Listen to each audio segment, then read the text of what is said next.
that we therefore have to come up with organizational forms which are going to confront that issue. And part of the problem on the left is we've got all of these different organizational forms, and I'll end with this kind of comment, which seem to me to be almost fetishes about this organizational form is the one that works. And I'm afraid what we see is that if you kind of say, well, actually we should be really concerned about how state power is used and we should be trying to influence state power, and then the anarchists or the autonomistas would come along, see, I always knew you were a Leninist and a Stalinist and all this kind of stuff. And you kind of go, no, I'm just trying to be sensible about things. But there's this kind of tendency of each political group to say, I have an organizational form and it is the one that's going to work. And you say, but work in relationship to what? Some of these organizational forms work very well at local scales and small scales. The big problem is they don't, as it were, aggregate up. They don't jump scale to another level of political organization. And we have to start to think in a much broader kind of way about organizing for an anti-capitalist transition. And the reason I think we have to start organizing for an anti-capitalist transition right now is not only because of the inequalities and all of the other things I mentioned, but also I think absolutely because it is essential right now, essential, that we recognize that that 3% compound growth forever is not a possible scenario for very much longer. It is already in deep stress, and in all kinds of dimensions, environmental, social, political. And if it's not going to get highly destructive, as it has been over the last two years in various parts of the world, differently in different parts of the world. I mean, it's remarkable when I travel around, some places hardly notice there has been a financial crisis, other places are really in a total disaster. So there's a great deal of uneven geographical development of all of this. But at the same time, it's going to involve a thinking through of an urbanization project, a counter-urbanization project. I mean, people in the United States don't want to give up their suburbs. They love living in their suburbs. And you say, but if the suburbs are the problem, we have to think about a re-urbanization of the whole of the United States around completely different principles of income distribution and well-being and all this kind of stuff. That is a major, major project. But we have to think about the necessity of doing that. There is no major problem in the world right now that doesn't have an urban base. And it's interesting, this crisis which just arose out of urbanization through the housing markets. And if you look back over the last 10, 15 years, you'll see a whole bunch of them. Sweden, Japan arose in exactly the same kind of way. So there's a lot of crises which are emanating from the urban process. And if they're emanating from the urban process, then the solutions have to be about re-urbanization and finding solutions within the urban process. So one of the things that I'm very concerned with is, again, to try to put that out there and to say, look, we have to have a much more global kind of sense. How to put all of these organizational forms together in a coherent, much more coherent project around the idea of actually trying to construct an alternative world that is not caught up in 3% compound growth forever, and in which the powers of capital accumulation are much diminished and the powers of the people are much augmented. And that seems to me to be the fundamental thing that is on the agenda right now, and we can put it on the agenda. It's a good moment to do it. But all it's going to take is a lot of people saying, yeah, okay, we're going to think about this, and we are going to work on it coherently. And I hope that you will join with me in trying to do that. Thank you very much.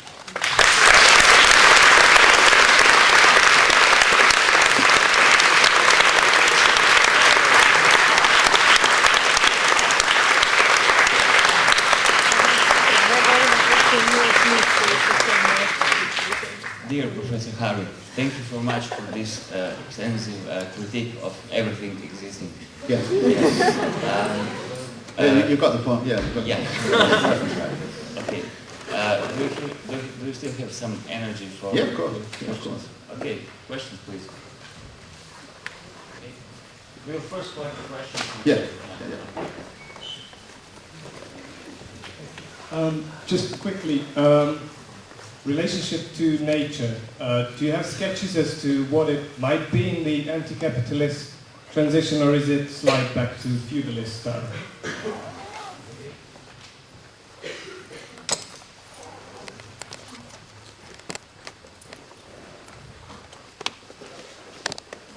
I have a question related to architecture, if I may.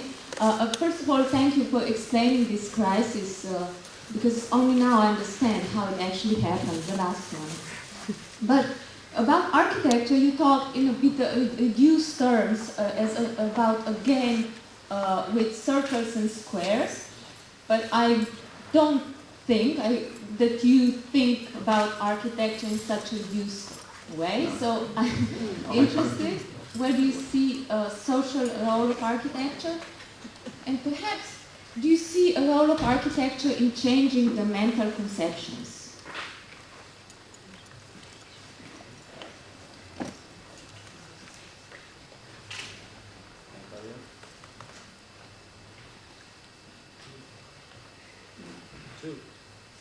Oh, okay. Oh, I really stimulated people.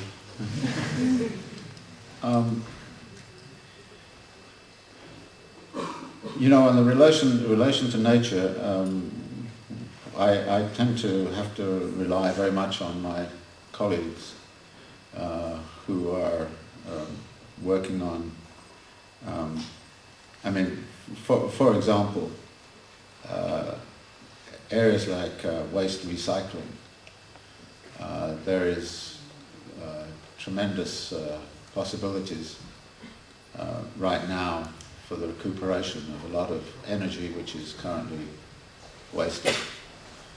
I think the internalization, I mean, one of the proposals I made in the Korean case was to see if you could find some way of recycling wastes within the city itself.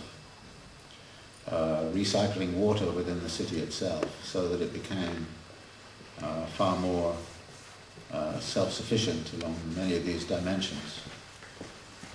So I don't know, this is not about going back to some sort of feudal kind of, you know, touchy-feely stuff with, I mean, it's this modernization, finishing the modernization project properly. Around the idea of trying to modulate the way in which we use resources, and water is of course one of the global ones which is crucial right now. We need to move away from, when I talk about suburbanization, it's about trying to reorganize the relationship between living and working in such a way that commuting no longer becomes so significant. I don't believe in, I believe in high density urbanization as being one of the answers, but I have discussions about that. I think urban sprawl is a real problem.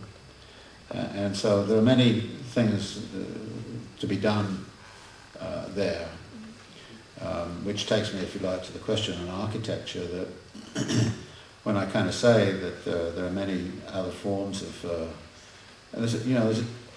there are some architects who seem to me just about, trying to build spectacular buildings.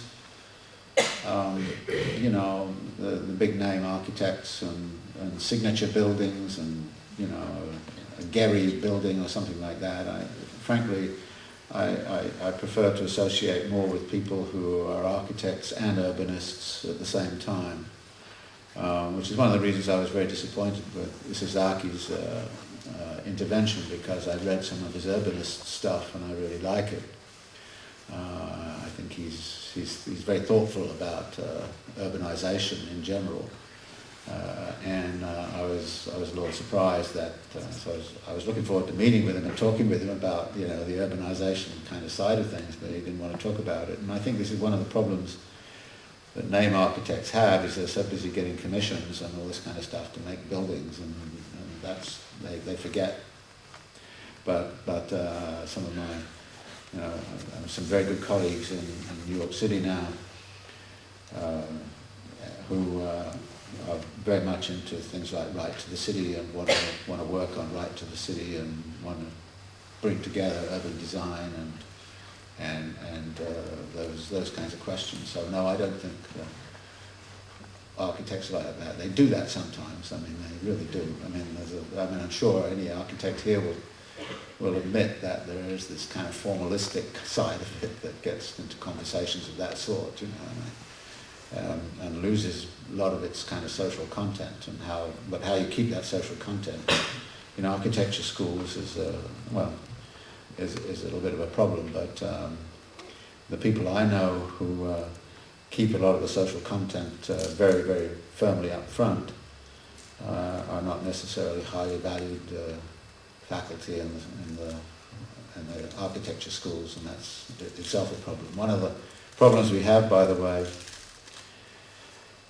is that when I'm talking about mental conceptions, the neoliberalization of mental conceptions inside of universities has gone a long, long way. And it's very difficult to get out of, we have a big job to do inside of the university to revolutionize mental conceptions inside of the university.